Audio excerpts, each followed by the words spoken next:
오늘은 2026년 맞이하기 전에 마지막으로 2025년 마지막 예배를 드리는 주일입니다. 그래서 한 해를 마무리하면서 우리 앞뒤적으로 수고 많으셨습니다 축복하면서 말씀 나누면 좋겠습니다. 인사하시겠습니다.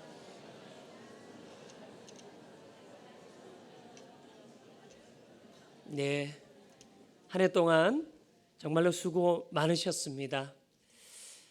제가 부산에서 오다 보니까 가끔 부산에 대한 얘기를 할 때가 있고 오늘도 부산 얘기 좀 나누면서 시작할까 합니다. 제가 부산에서 좋아하는 해수욕장이 있습니다. 어딜 것 같습니까?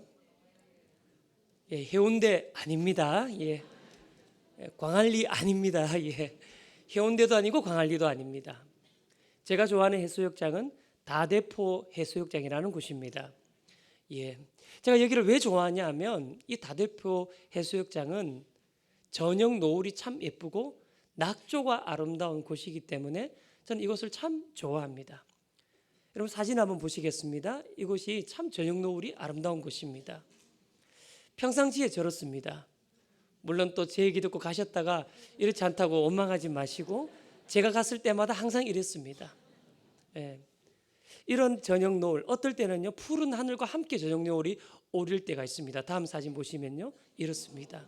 이런 날도 제가 본 적이 있습니다. 근데 제가 이 저녁 노을을 보고 낙조를 보면서 제일 예쁘다라고 아름답고 여겼던 시간은 언제냐면 그 다음 사진입니다. 제가 낙조를 볼 때 이 낙조가 해가 조금 남아있을 때는 눈이 좀 부시더라고요. 그런데 이 해가 산 머리 위로 넘어가서 해는 이제 살짝 보이지 않고 그 해가 산 뒤에서 전체적으로 풍경을 비출 때 정말로 아름답게 느껴지더라고요. 저는 그 장면이 아직도 제 마음속에 여전히 남아 있습니다. 근데 제가 이 풍경을 보면서 어느 날 이런 생각하게 된 적이 있습니다. 아, 나의 삶도 이런 낙조와 같고 저녁 노을 같으면 참 좋겠다. 나는 언젠가는 사라지게 되겠고 또 순간순간 사라지게 되겠지만 내 주변을 아름답게 만들어주는 사람 되었으면 참 좋겠다. 내 상황과 형편, 내가 사라지는 순간이 있겠지만 내 옆에 있는 사람을 아름답게 비추어주는 사람이 되었으면 참 좋겠다. 저는 그런 삶을 한 번씩 꿈꿔봅니다. 저는 이것이 성도의 삶이라고 생각합니다. 우리 성도의 삶이 살아가다 보면 사라지게 되는 순간들이 있습니다. 그럴 때 있습니다. 그러나 나는 사라지지만 주변을 아름답게 만들어 간다면 그만큼 복된 삶이 어디 있겠습니까? 여기 있는 모든 성도님들의 삶이 이런 복된 낙조와 같고 저녁 노을 같은 삶이 되기를 주님의 이름으로 축복합니다. 오늘 고린도후서 4장의 이 본문의 말씀, 저는 바로 이 저녁 노을 같은 말씀이다. 낙조 같은 말씀이다. 저는 이렇게 생각합니다. 여러분 고린도후서 4장의 말씀을 사도 바울이 기록할 때만 해도 사실 그의 상황은 매우 어려웠던 상황입니다. 여러분도 자주 듣지 않았습니까? 그가 정말 심혈을 기울여서 섬기고 세웠던 교회 안에, 복음을 전했던 교회 안에 거짓 교사 그리고 율법주의자들이 들어와서 그 잘못된 복음을 전함으로 말미암아 성도들이 잘못된 복음을 따라가는 사람들이 있었다는 겁니다. 요즘 말로 하면요 이단에 빠진 성도들이 교회에 있었다는 거예요. 여러분 교회 안에 이단에 빠진 성도가 있다. 이건 목회자로서 정말로 심적인 고통이 되는 상황입니다. 그런데 그것만 있는 게 아닙니다. 그렇게 이단을 따라가고 잘못된 복음을 따라가는 성도들이 있다 보니까 복음을 전하고 교회를 잘 섬겨왔던 사도 바울에 대해서 그 사도권을 인정하지 않는 데까지 갔다는 거예요. 권위를 부정하는 데까지 가버렸다는 겁니다. 그러니 그의 마음이 얼마나 무거웠겠습니까? 형언할 길이 없지요. 근데 오늘 본문의 말씀 보면요 그것과는 전혀 다른 큰 반대 선포를 합니다. 우리 다 같이 16절의 말씀 합독합니다. 한 번 더. 그러므로 우리가 낙심하지 아니하노니 우리의 겉사람은 낡아지나 우리의 속사람은 날로 새로워지는도다. 아멘. 낙심하지 않는데요. 왜? 겉사람은 날로 낡아지겠지만 속사람은 날마다 새로워진다. 이걸 지금 말하고 있는 겁니다. 여러분 여기서요 겉사람이라고 말하고요 속사람이라고 말할 때 이 것이란 단어와 속이란 단어가 헬라어로 보면요 굉장히 비슷합니다. 이게요 것이라는 단어가 엑소라는 단어고 또 속사람 할 때 속이라는 단어가 에소라는 단어예요. 에소. 그래서 한국어 발음으로 봐도 기역자 하나 붙고 떨어지고 그 차이밖에 없습니다. 엑소, 에소. 헬러 단어를 봐도요 전체 단어에서 딱 한 자만 다르지 알파벳이 똑같습니다. 그러니까 너무 비슷하게 생겼고 비슷하게 발음되는 단어입니다. 그런데 이 비슷한 단어가 결과는 완전히 다르죠. 겉사람은 어떻게 됩니까? 낡아지게 되고 속사람은 어떻게 됩니까? 날마다 새로워지는도다. 이것이 오늘 말씀의 제목 아닙니까? 전혀 다른 결과를 만들어낸다는 거예요. 여러분 우리가 이 땅을 살다 보면요 똑같이 경험하는 겁니다. 여러분 이 세상에서 시간을 더해가면서 자동적으로 스스로 새로워지는 것이 있습니까? 거의 없습니다. 제가 예를 들어 보겠습니다. 여러분 우리가 때로 이사를 갑니다. 새 집으로 이사를 갑니다. 새 아파트로 이사를 갑니다. 여러분 그렇게 이사를 가면 그 순간부터 그 집은 어떻게 되는 겁니까? 점점 헌집이 되는 겁니다. 또 새로 집이 되는 것이 아닙니다. 집들이 해도 그냥 헌집입니다. 앞으로 계속 그렇게 되죠. 우리 집 안에 많은 물건들이 있습니다. 그 많은 제품들, 많은 기기들이 있습니다. 그게 시간을 더해가면서 새로워집니까? 그렇지 않죠. 집에 냉장고 있으십니까? 냉장고가 시간을 더해가면서 새로워지고 또 새 제품이 됩니까? 그렇지 않습니다. 냉장고 안에 많은 음식물들이 있습니다. 시원하기는 하지만 새로워지지는 않는 겁니다. 여러분 이것이요 우리 인생의 모습과도 정말로 비슷합니다. 우리는 세월을 더해가면서 자꾸 약해져 갑니다. 이건요 누구도 거스를 수 없습니다. 조금 막을 수 있고 조금 늦출 수 있을 뿐이지 모두 다 약해져 가는 건 똑같다는 거예요. 그런데 여러분 그때 우리가 꼭 기억해야 되는 것이 있습니다.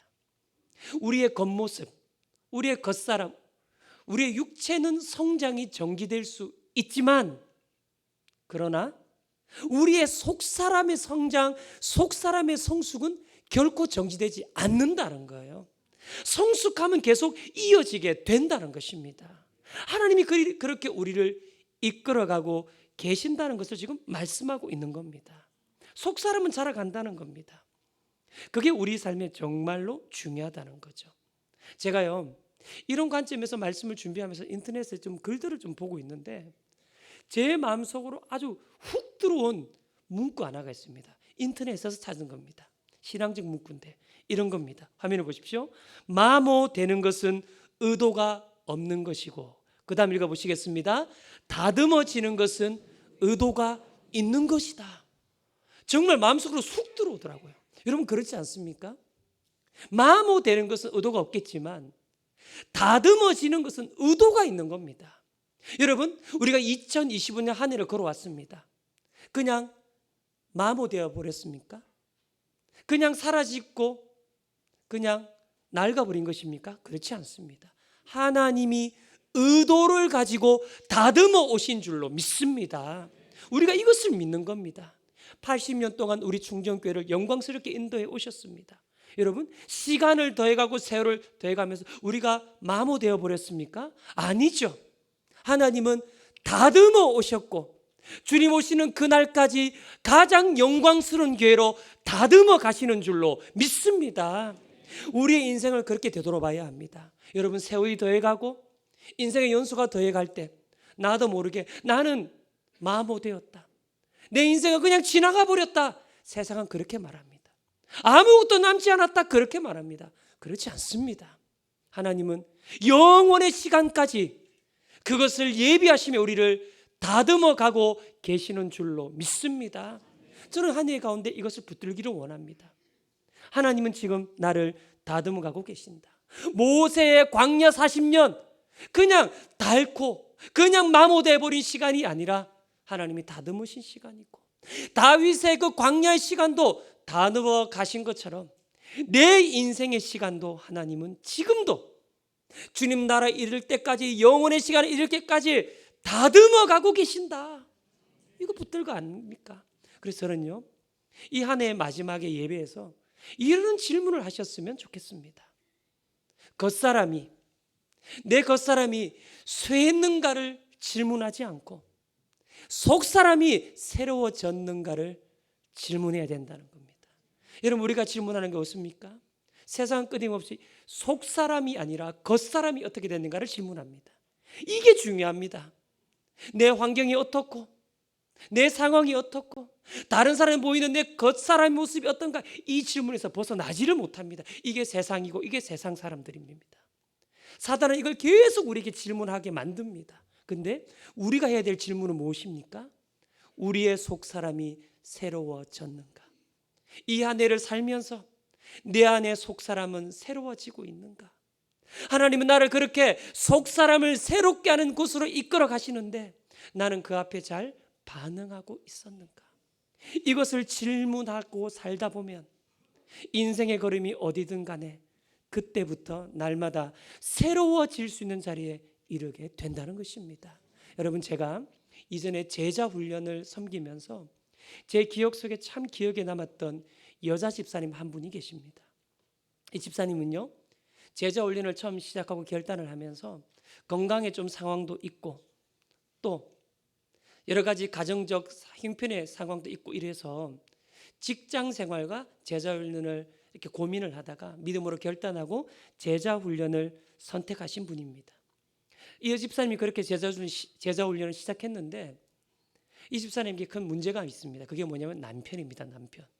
이 남편분은 그 이전부터 참 술에 빠져 있던 분입니다. 가끔 부인을 따라 교회를 나오기는 하셨지만 매일마다 술이 없으면 밤에 잠을 이루지 못하는 분입니다. 그래서 늘 집에서도 술을 마시던 분입니다. 근데 이렇게 이 여집사님이 직장은 포기하고 제자 훈련을 시작하니까 이 남편분이 속에서 화가 나신 겁니다. 왜? 직장은 안 다니고 돈은 벌어 오지 않고 제자 훈련을 뭐라고 그 제자 훈련을 하느냐. 그래서 제자 훈련을 하는 그 내내 밤이면 밤마다 술을 마시고 이 여자 집사님을 괴롭히기 시작합니다. 잠을 재우지를 않습니다. 본인이 잠들 때까지는 그렇게 괴롭히는 거예요.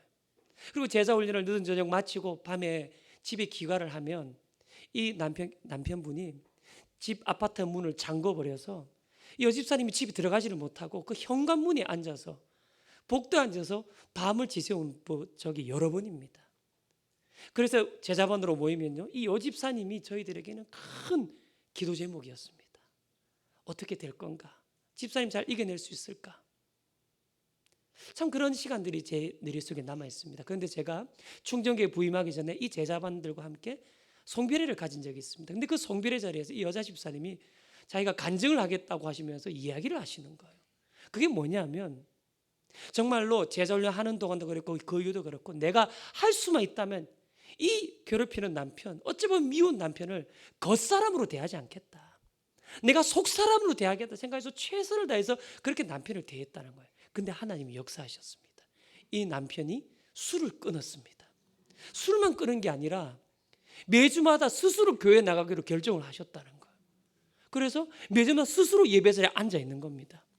그것도 감사한데 이분이 저녁이 되면 이 남편분은 항상 소주 몇 병 사가지고 집에 들고 손에 들고 오던 분이 집에 와서 성경책을 손에 쥐고 성경책을 읽는다는 거예요.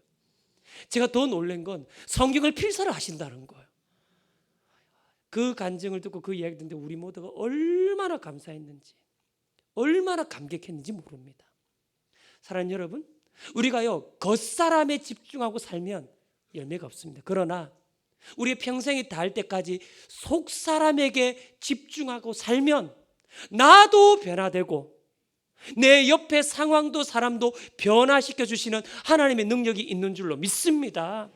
하나님의 은혜를 베풀어 주시는 줄로 믿습니다. 왜요? 우리는 마모되는 인생이 아니기 때문입니다.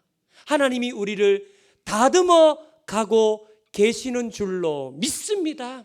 이 속사람의 은혜가 한 해를 마무리하고 한 해를 새롭게 맞이하는 우리의 가운데 있게 되기를, 날마다 새로워지는 은혜가 있게 되기를 주님의 이름으로 축복합니다. 축복합니다.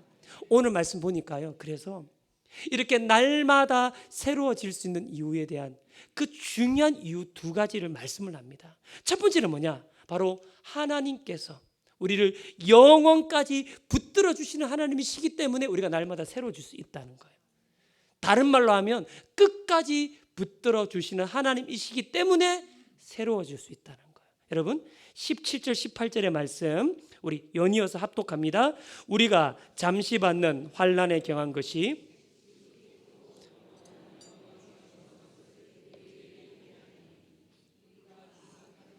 보이는 것이 아니요 보이지 않는 것이니 보이는 것은 잠깐이요 보이지 않는 것은 영원함이라. 여러분 오늘 이 말씀 보니까요, 사실 이 말씀은 정말로 깊이 있는, 성경의 어느 부분이 깊이 있지 않은 부분이 있겠습니까? 그러나 이 말씀은 정말 많은 깊이 있는 영적인 뜻을 담고 있는 말씀이라 저는 그렇게 생각합니다. 근데 그 말씀을 다 하면 오늘 이 시간이 부족하겠지요.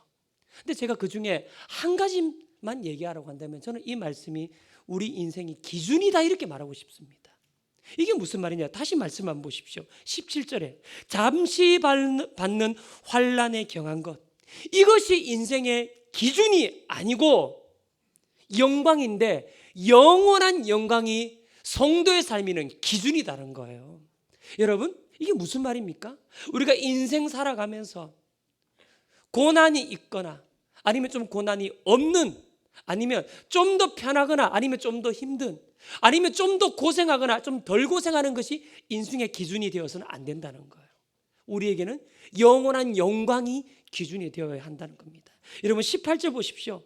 보이는 것이 기준이 아니고 보이지 않는 것, 그것이 영원하고 그것이 인생의 기준이 되어야 한다. 지금 그것을 말하는 겁니다. 보이는 것 따라가면 안 되고 보이지 않는 것이 영원한 기준이 되어야 성도의 삶은 복되고 성도의 삶은 가장 의미가 있다라고 하나님 지금 말씀하고 계시는 겁니다. 저는 이것을 이렇게 좀 여러분에게 풀어서 말씀드리고 싶습니다. 성도는 누구냐? 성도는 뭘 쫓는 사람이냐? 성도는 잠시 좋은 것을 쫓는 사람이 아니라 영원히 좋은 것을 쫓아가는 사람이라는 겁니다. 잠시 좋은 걸 따라가는 사람이 아니고 영원히 좋은 것을 따라가는 사람이 성도의 삶이라는 겁니다. 여러분 성도는 누굽니까? 잠시 의지할 수 있는 대상을 의존하는 사람이 아니고 영원히 의지할 수 있는 분을 의존하는 사람이 바로 성도다라는 것입니다. 우리가 바로 그 하나님을 그렇게 믿는 것 아닙니까? 하나님이 우리를 영원히 붙잡아 주시기 때문에 우리는 다른 것을 의존하는 것이 아니라 하나님 붙잡아 주시는 그분을 의지하고 그분을 확신하면서 걸어가는 것입니다.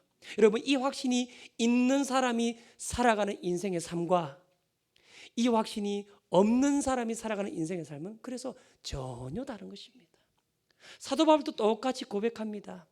똑같이 말합니다. 로마서 11장에 가보면요, 사도 바울이 뭐라고 고백을 하느냐? 하나님의 은사와 부르심에는 후회하심이 없다. 이 말씀으로 얼마나 많은 찬양이 만들어졌습니까? 여러분 이 말씀이 뭡니까? 하나님이 한번 부른 사람, 하나님이 한번 선택한 사람, 그 백성은 하나님이 끝까지 인도하실 뿐만 아니라 그 하나님은 흔들리지 않는다는 거예요. 하나님의 결정은 흔들리지 않는다는 겁니다. 그러니 성도가 흔들리지 않을 수 있는 것도 다 거기에 있다라고 하나님 지금 말씀하고 있는 겁니다. 저는 이 한 해의 끝에 서서 어떻게 우리가 새로워질 수 있느냐? 끝까지 나를 하나님은 붙드신다. 이것이 우리의 삶의 기반이 되기를 주님의 이름으로 축복합니다.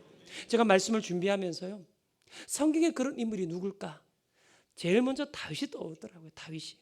여러분 다윗은요 우리가 비교할 수 없을 만큼 인생의 고난을 많이 겪은 사람 아닙니까? 특별히 다윗은 그 아들에 쫓긴 사람입니다. 시편 3편을 보십시오. 그 아들에 쫓기고 생명이 위급할 때 그가 뭐라고 합니까? 1절 2절에 같이 합독합니다. 여호와여 나의 대적이 어찌 그리 많은지요. 일어나 나를 치는 자가 많으니이다. 많은 사람이 나를 대적하여 말하기를 그는 하나님께 구원을 받지 못한다 하나이다. 아멘. 뭐라고 합니까? 많은 대적이 나를 친다는 거예요. 이게 과장입니까 여러분? 과장 아닙니다. 지금 그 자신의 아들이 그를 죽이려고 하고 있는 거 아닙니까? 근데 그걸로 끝나죠. 2절 보십시오. 많은 사람이 대적해 말하기를 하나님께 구원을 못 받는다는 거예요. 다시 말하면 많은 사람이 지금 다윗을 조롱하고 있다는 거예요. 생명도 위험하지만 사람들이 다윗을 보며 그를 조롱하고 있다는 거예요. 우리도 이럴 때 있지요. 여러 가지 위기도 있는데 사람들의 비난도 받고 조롱도 받는 겁니다. 이럴 때 마음이 얼마나 무겁습니까? 근데요 같은 이 시편 3편의 말씀에 반전이 있어요. 그게 6절입니다. 6절 보십시오. 천만인이 나를 애워싸 진친다 하여도 나는 두려워하지 아니하리다. 여러분, 좀 전에 죽을 것 같고 좀 전에 수치를 당하는 사람이 갑자기 천만이 나를 둘러 진친다 해도 나는 두렵지 않는다. 무슨 변화가 있었던 겁니까? 중간에 3절 4절이 있습니다. 이 말씀은 합독합니다. 여호와여, 주는 나의 방패시요 나의 영광이시요 나의 머리를 드시는 자이시니이다. 내가 나의 목소리를 여호와께 부르짖으니 그의 성산에서 응답하시는도다. 셀라. 뭐라고 합니까? 나는 1, 2절에 머물러 있지 않는다는 거예요. 내 위기, 사람들의 비난에 그 현실에 머물러 있는 것이 아니고 나는 지금 나의 머리를 드시는 분께 나의 눈도 들어서 그분께 나의 시선을 고정해서 그분께 은혜를 구하며 나아간다. 그 결단을 지금 보여주고 있는 것 아닙니까? 그러니 6절의 은혜까지도 나아가지는 겁니다. 사랑하는 여러분, 축복합니다. 여러분의 삶이 무엇이든 1절, 2절의 삶에 머물러 있지 마십시오. 3절, 4절에 하나님을 향한 눈을 들게 되셔서 나를 붙드신 하나님께 눈을 들게 되심으로 6절의 삶으로 나가게 되시기를 주님의 이름으로 축복합니다. 나를 붙드시는 하나님이 계시기 때문에 우리는 오늘도 변화될 수 있는 겁니다. 그것이 나를 조롱하고 비난하는 사람 그 주변에 내가 있다 할지라도 하나님은 나의 머리를 드시는 분이시니까, 나의 방패가 되시니까, 그의 성산에서 나는 그를 부를 것이니까 나의 삶은 오늘도 변화된다. 날마다 새로워지도다. 이 삶이 우리의 삶이 되는 줄로 믿습니다. 또 하나, 우리가 날마다 새로워질 수 있는 이유를 오늘 본문은 말하고 있습니다. 바로 긍휼히 여기시는 하나님이 나의 하나님이시기 때문입니다. 긍휼히 여기시는 하나님이 나의 아버지가 되시기 때문입니다. 여러분, 고린도후서 4장의 말씀 제가 화면에 띄우지는 않을 겁니다. 이 말씀을요, 성경에 있는 분들은 쭉 한번 살펴보십시오. 저는 이 말씀을 보면서 어떤 묵상을 했냐면, 고린도후서 4장에는 하나님의 긍휼의 성품이 흘러가고 뚝뚝 흐르고 있다. 이 말씀 그렇게 묵상이 되더라고요. 여러분, 7절 말씀 보십시오. 질그릇에 보배를 담아 주십니다. 보배가 누구십니까? 예수 그리스도. 질그릇 같은 인생에 왜 보배를 담아 주십니까? 긍휼히 여기시기 때문 아닙니까? 6절 보면요, 하나님의 얼굴의 빛, 예수 그리스도의 영광의 그 얼굴의 빛을 어둠 가운데 있는 우리에게 비춰주신다고 말씀하십니다. 왜 그렇게 하십니까? 가장 깊은 의미는 하나님이 우리를 헤세드, 그 가장 깊은 긍휼의 사랑으로 사랑하시기 때문 아닙니까? 8절 보십시오. 8절 보면 우리가 사방으로 우겨쌈을 당해도 넘어지지 않는다. 우리가 낙심하고 거꾸로 트림을 당하지 않는다고 말씀하세요. 왜 가능합니까? 하나님이 긍휼히 여겨주시기 때문 아닙니까? 여러분, 신약 성경에 보면요, 그 하나님의 긍휼이 있기 때문에 하나님이 은혜 위에 은혜를 주시는 표현들이 정말로 많습니다. 정말로 많습니다. 예를 들어 봅니다. 로마서 1장 17절 믿음 위에 믿음에, 또한 요한복음 1장 16절 은혜 위에 은혜로다. 왜요? 긍휼히 여기시기 때문에. 고린도후서 3장 18절 영광에서 영광에. 왜요? 긍휼히 여기시기 때문입니다. 우리 앞부분만 힘차게 자신의 영혼에 선포하며 읽겠습니다. 믿음으로 믿음에, 은혜 위에 은혜로다, 영광에서 영광에. 이런 은혜가 있는 삶이 되기를 주님의 이름으로 축복합니다. 왜 가능합니까? 하나님이 긍휼히 여기시기 때문입니다. 긍휼히 여겨 주시니까 믿음이 부족하면 믿음을 더하시고, 은혜가 부족하면 은혜를 더하시고, 영광되지 못하는 삶이면 영광으로 어떻게든 이끌어 가시는 삶이 바로 성도의 삶이 되는 줄로 믿습니다. 사도 바울이 똑같이 고백합니다. 여러분, 고린도후서 12장 보시면요, 사도 바울이 하도 고린도 교회 성도들이 인정하지 않으니까 내가 유대인이고 아브라함의 자손이고 이런 자신의 배경을 설명을 합니다. 그리고요, 얼마나 심한 고난을 받았는지 고린도후서 12장 얘기합니다. 이어지는 13장 가면요, 그가 삼층천을 받다는 얘기까지 다 11장 12장에 언급합니다. 11장이 제가 좀 바꿨으면 11장과 12장입니다. 그렇게 언급을 합니다. 근데 그건 그의 자랑이 아닙니다. 그가 진짜 자랑하는 건 뭐냐? 9절에 가보면, 고린도서 12장 9절 가면요, 나의 약한 것을 자랑한다 이렇게 말해요. 왜 약한 것을 자랑합니까? 하나님이 나를 불쌍히 여기셔서, 긍휼히 여기셔서 나는 약한 것밖에 없지만 이방인의 사도가 되게 만들어 주셨다. 하나님의 부르심을 감당하게 만들어 주셨다. 하나님의 역사를 감당할 수 있도록 나를 이끌어 주셨으니 내가 자랑할 수 있는 것은 약한 것이요, 내가 자랑할 수 있는 것은 하나님의 긍휼밖에 없도다. 이것이 어찌 사도 바울의 고백이겠습니까? 우리의 고백도 되는 줄로 믿습니다. 우리의 인생의 고백, 영혼의 고백이 되는 줄로 믿습니다. 여러분, 하나님 이렇게 우리를 바라보십니다. 성경에 보면 하나님 이 탕자의 비유에 대한 말씀을 하십니다. 그때 집을 나가 허랑방탕했던 탕자에 대해서 아버지는 어떤 모습으로 기다리고 있습니까? 우리 누가복음 15장 20절의 말씀 마지막으로 합독합니다. 이에 일어나서 아버지께로 돌아가니라. 아직도 거리가 먼데 아버지가 그를 보겨 측은히 여겨 달려가 목을 안고 입을 맞추니. 아버지가 그를 보고 어떻게 여겼다고요? 측은히 여겨. 측은히 여기셨다. 이것이 우리를 향한 하나님의 은혜입니다. 이 긍휼이 우리를 향한 하나님의 은혜인 줄로 믿습니다. 하나님이 긍휼히 여겨 주셨기 때문에 우리는 지금 이 자리에 있는 것입니다. 지금도 믿음 안에서 살아가고 있는 줄로 믿습니다.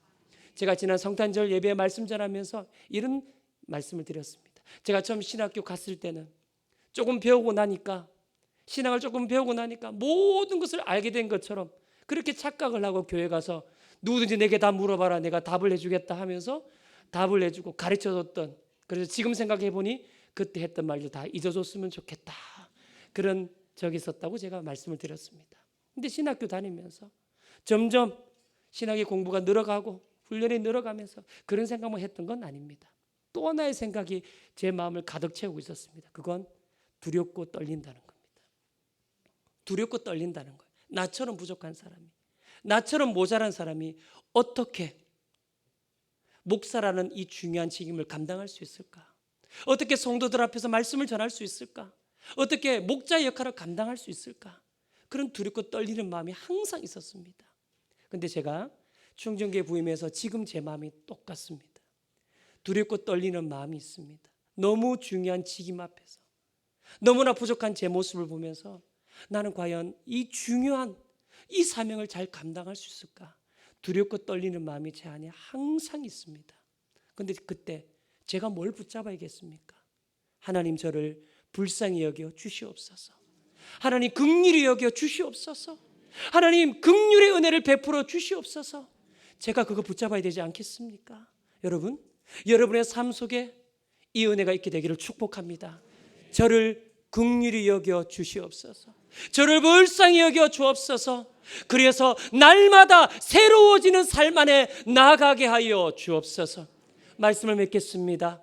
사랑하는 여러분, 우리는 마모되는 인생이 결코 아닙니다.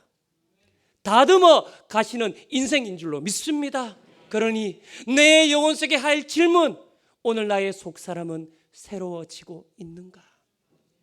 그때 하나님 나를 끝까지 붙드셔서, 나를 긍휼히 여기셔서 하나님의 영광 앞에 이를 때까지 날마다 새로워지는도다. 날마다 새로워지는도다. 그 은혜를 베풀어 주시는 줄로 믿습니다. 이런 있게 되기를 축복합니다. 오늘 헌금 찬양, 사랑하는 나의 아버지 찬양 드릴 건데 그 우령 가사에 동일하시게 여전히 나를 붙잡으시는 하나님, 언제나 동일하신 전능하신 하나님 고백할 때 여러분의 삶을 올려드리면서 고백하여서 새로워진 은혜 안에 있게 되기를 주님 이름으로 축복합니다. 기도하겠습니다.